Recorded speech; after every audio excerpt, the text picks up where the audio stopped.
Muy buenas, bienvenidos una semana más al podcast de Café y Hierros. Bien, hoy vamos a hablar acerca de un grupo muscular de los más grandes que tenemos en el cuerpo, de los más estéticos también, por qué no decirlo, y sobre todo en los que más errores se cometen a la hora de hacer un buen entrenamiento, una buena planificación. Así que vamos a hablar acerca de cómo entrenar los glúteos bien, de todos los beneficios que tiene a nivel de rendimiento, a nivel atlético, a nivel de, por ejemplo, también mejorar la postura, de tener un físico más estético y los principales errores que normalmente la mayoría de personas cometen a la hora de querer desarrollar este grupo muscular. Así que es un tema bastante interesante que me habéis pedido, no había dedicado un episodio a hablar de ello y creo que ya tocaba.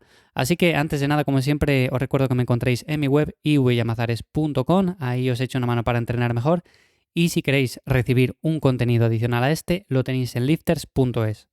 Y lo dicho, es un grupo muscular muy grande, es muy fuerte, pero es verdad que esa fuerza a veces como que no la trabajamos del todo porque pensamos que con las sentadillas es más que suficiente o con hacer algún ejercicio de aislamiento también es más que suficiente. Ese suele ser uno de los principales errores, pero vamos a ver ahora más adelante cuáles son en general los que más comúnmente se cometen a la hora de intentar desarrollar unos glúteos fuertes y grandes. Como digo, ¿cuáles son los beneficios de fortalecer los glúteos? Bueno, pues principalmente que vamos a tener un mejor rendimiento atlético, o sea, vamos a tener más fuerza, más potencia, más velocidad, o sobre todo personas que también están no solamente orientadas en el desarrollo físico, sino también, por ejemplo, en la potencia en carrera, salir a correr, hacer ciertas competiciones de este tipo. Bueno, pues también es interesante hacer un trabajo específico de glúteo cuando vamos a entrenar al gimnasio. Por supuesto, también esto implica que vamos a tener menor riesgo de lesión, que vamos a prevenir la aparición de dolores causados por unos glúteos débiles y, por supuesto, vamos a tener una mejor postura a lo largo del día. Todo esto son cosas que la mayoría intenta trabajar, pero es verdad que muy pocas veces ponemos el foco en estos grupos musculares que están un poco más olvidados. Es verdad que quizás en el género femenino se suele poner un poco más de énfasis en estos grupos musculares, pero normalmente, aún así, cuando vamos al gimnasio se cometen muchos errores a la hora de elegir los ejercicios correctos. Y para saber los mejores movimientos, lo primero que tenemos que analizar es la anatomía del glúteo. Por un lado tenemos el glúteo mayor, que es el músculo más grande representando 2/3 del tamaño total. Este músculo es un potente extensor de la cadera, o sea, la empuja hacia adelante, y esto contribuye a enderezar el cuerpo en la subida de movimientos como por ejemplo un peso muerto o una sentadilla. En este caso ya tenemos dos movimientos que podrían ser interesantes para el trabajo del glúteo. O sea, tenemos la sentadilla, tenemos el peso muerto, ejercicios básicos que todos conocemos y que por lo tanto cualquier persona que quiera tener un buen desarrollo de este grupo muscular pues debería trabajar. Luego por otra parte tenemos el glúteo medio y menor que rotan la cadera hacia afuera y abducen la pierna, o sea, la separan del cuerpo.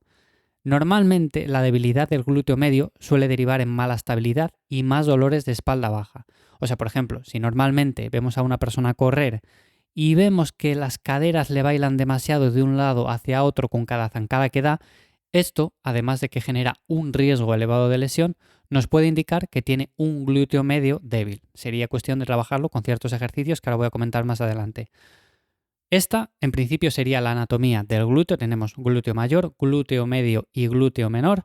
Y luego tenemos una jerarquía, por supuesto, de ejercicios que podemos hacer. Lo primero sería los más básicos, como son, por ejemplo, sentadilla peso muerto, y el rey de los reyes a la hora de trabajar el glúteo, que sería el hip thrust. También es verdad que tenemos otras variantes, como pueden ser el puente de glúteo.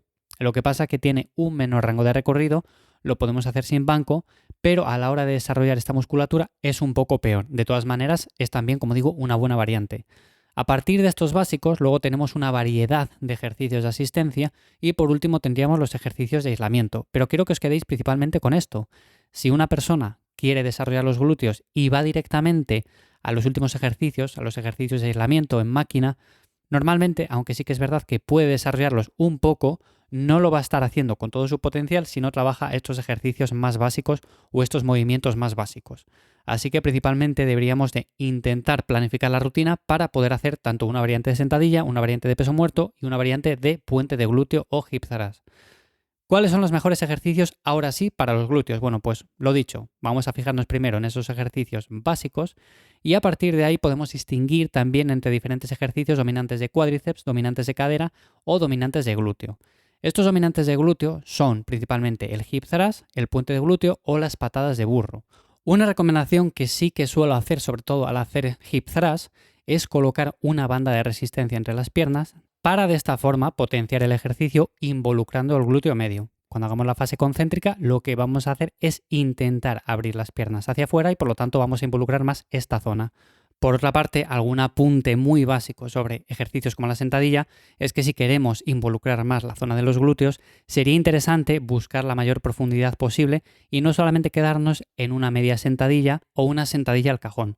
Si tenemos poca movilidad, lo ideal es colocarse o bien con las zapatillas de taco o bien con unas plataformas que nos permitan hacer un movimiento más erguido y sobre todo, como digo, buscar esa mayor profundidad. Y luego añadido a esto tenemos las variantes de sentadilla que a mí me gustan un montón, como son por ejemplo las zancadas o la sentadilla búlgara, que añade mayor dificultad al mantener el pie trasero elevado. Por último, la patada de burro que he comentado anteriormente es un buen ejercicio de aislamiento, que es también interesante como parte del calentamiento y que normalmente recomiendo incluir al final de la sesión. Esto nos va a permitir aislar muy bien el glúteo y darle un trabajo final de calidad. Sumado a todo esto que acabo de comentar, que sería la base para una buena planificación de entrenamiento en torno a este grupo muscular, tenemos los ejercicios de abducción de cadera que normalmente nos sirven para desarrollar mejor el glúteo medio y la porción superior del glúteo mayor. Son un gran complemento a los movimientos que he comentado anteriormente, pero no deben de representar la base del entrenamiento. Por ejemplo, me encuentro a muchas chicas que sí que es verdad que trabajan con muchos de estos ejercicios de abducción de cadera, pero que no hacen ninguno de los movimientos básicos, como pueden ser un patrón de sentadilla, un patrón de peso muerto, un patrón como hip thrust. No hacen ninguno de estos ejercicios y sí que se van directamente a la abducción de cadera pensando que son los mejores movimientos. Como digo, sirven para dar un trabajo final a esas zonas del glúteo, pero normalmente lo recomiendo como una parte final del entrenamiento. ¿Cuáles son esos ejercicios? Bueno, pues principalmente la abducción de cadera en el suelo, o sea, esta la podemos hacer sin ningún tipo de problema con la misma banda que utilizábamos en el hip thrust. Luego también tenemos el paseo lateral con banda, que esto es sencillamente colocar la banda por encima o debajo de las rodillas y dar pasos amplios hacia un lado y hacia otro, o sea, es muy sencillo de realizar. Y luego también tenemos otros movimientos, como digo, que pueden complementar un entrenamiento con los ejercicios básicos y que son movimientos más explosivos, como pueden ser, por ejemplo, hacer ciertos sprints, sprintar. Eso es un movimiento que involucra mucho todo el glúteo, porque al final actividades como caminar o correr flojillo, pues lo activan muy poco realmente. Y luego también tenemos otros movimientos como son saltar, o sea, dar saltos, algo que normalmente tampoco se suele trabajar mucho en el gimnasio, pero que también hace que potencie nuestras capacidades atléticas. Así que bueno, estos serían dos movimientos que podrían complementar perfectamente un entrenamiento con los ejercicios que acabo de comentar. Como veis, tienen bastante, o sea, realmente no es cuestión de decir, bueno, pues hago una sentadilla en peso muerto y ya está, sino que hay mucho más. Por supuesto, también tenemos que ver cada uno de nosotros cómo queremos hacer un entrenamiento de este tipo y cuáles son nuestros objetivos principales. Si vemos que tenemos un glúteo muy débil en su conjunto, pues está más que claro que dedicar un mesociclo en concreto a trabajarlo, pues sería bastante interesante. Pero, como siempre, hay que conjugarlo muy bien con el resto de la planificación y no decir, bueno, pues voy a centrarme 6 meses en desarrollar el glúteo y el resto de grupos musculares que les den, o sea, se quedan ahí en el olvido. Tenemos que juntar muy bien todo esto y, por supuesto, podemos darle más prioridad en ciertos momentos puntuales y normalmente lo recomiendo hacer con estos ejercicios. Para terminar, alguno de los errores que normalmente se cometen es, por un lado, la falta de intensidad que siempre he comentado. Si no entrenamos los glúteos con intensidad, al igual que cualquier otro grupo muscular, pues realmente no van a crecer, no se van a desarrollar. Esto está directamente relacionado también con la falta de esfuerzo, con el tema de llegar cerca del fallo. Por ejemplo, si utilizamos una escala RIR, estar entre un RIR 0, 1 o 2 como mucho, pues sería lo más recomendable. Luego, por supuesto, también entrenarlos con poca frecuencia. A veces queremos desarrollar un grupo muscular e igual lo entrenamos una vez por semana. Bueno, pues aquí sería interesante hacerlo al menos 2 o 3 veces por semana. Es normalmente lo que recomiendo. Y por supuesto, otras cosas añadidas a esto, que son también errores muy típicos, es el exceso de cardio, pensando que ese es el camino para tonificar, entre comillas, o desarrollar este glúteo. Y por supuesto, no alimentarnos de forma correcta. O sea, quizás comemos muy poca proteína, muy pocas calorías, pensando que tenemos que adelgazar para definir, para marcar más ese glúteo, y realmente es totalmente lo opuesto. O sea, tenemos que consumir la suficiente proteína, las suficientes calorías, entrenar con intensidad, limitar el cardio, o sea, hacer cardio porque es interesante, pero tampoco pasarnos con este, y sobre todo hacer un trabajo efectivo de fuerza con estos ejercicios. Así que bueno, espero que os ayude sobre todo a plantear un buen entrenamiento del glúteo. Como veis, tiene más de lo que parece, o sea, no es tan sencillo como decir hago sentadillas y ya está. Evidentemente hacer sentadillas es muy bueno para fortalecer el glúteo, pero si queremos desarrollarlo en su conjunto, hay que ir un paso más allá y complementar bien la rutina.